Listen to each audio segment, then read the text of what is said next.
We will start off tonight with three writers in our, what we call our first block. The first of which is Katie Crouch. Yes. Yeah, feel free to whoop. You're allowed to whoop. No other tenants are here tonight. Katie Crouch is the author of Girls in Trucks. That's a New York Times bestseller. She has written for Tin House, the New York Observer, and McSweeney's, which is, I think, a literary journal from Ireland. I've never heard of it, frankly. Her next book is The Magnolia League. It's a young adult book that has nothing to do with vampires. And that's coming out in April. So presumably has something to do with paying your taxes. So please, would you give a warm welcome to Miss Katie Crouch. Indiscriminate. Men and Dogs, which came out in April. And I thought I'd read it because I wrote a lot of that here, and this is a part of it that you will never see because I had to revise it, and this is a piece that went on the cutting room floor. I had to change the whole novel from first person to third person, but I like this part.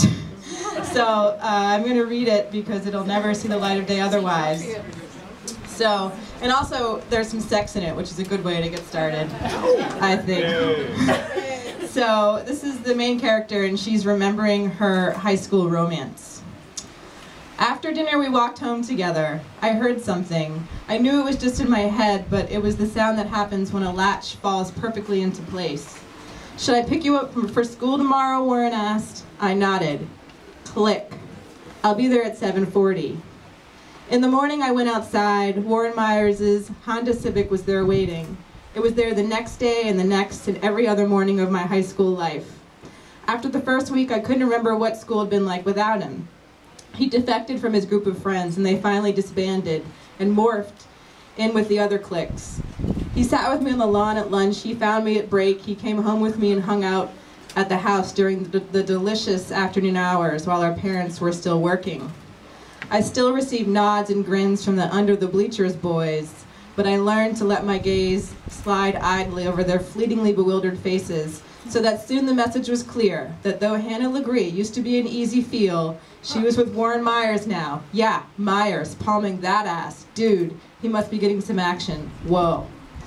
And you know what? He was. It took about 2 weeks for Warren and I to have sex. We were both virgins. Believe it or not, I'd never let the feelers go all the way.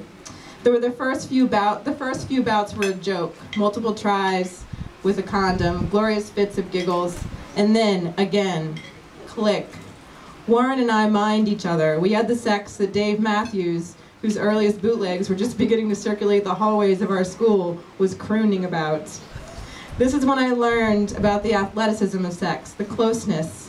But there was more to it than these things. When I was there, under or above Warren Myers, I knew I was close to the place that remained undefined. I could hear it. I could feel it. It was there, in a moan, in the glint of an eye. Visiting the shady borders of Warren Myers' subconscious was completely addicting to me. It was the first place in a very long time I felt like I was absolutely supposed to be. There's something I want to say now about the word serious.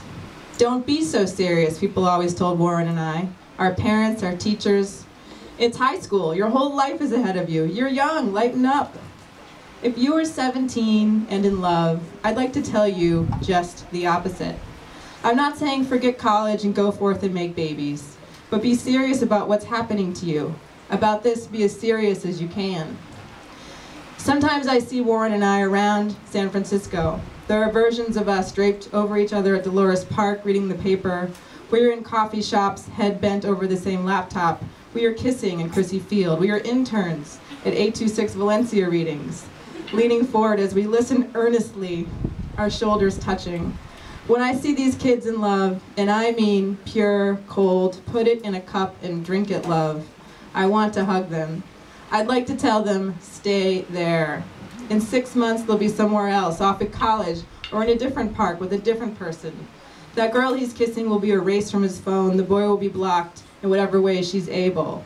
She will use her computer, her friends, sex, maybe pills to take his beloved features from her memory.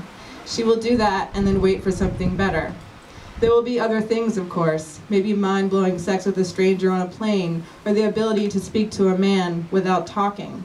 Still she'll always, even when her husband is bending her backwards and kissing her there, remember sharing that newspaper in Dolores Park.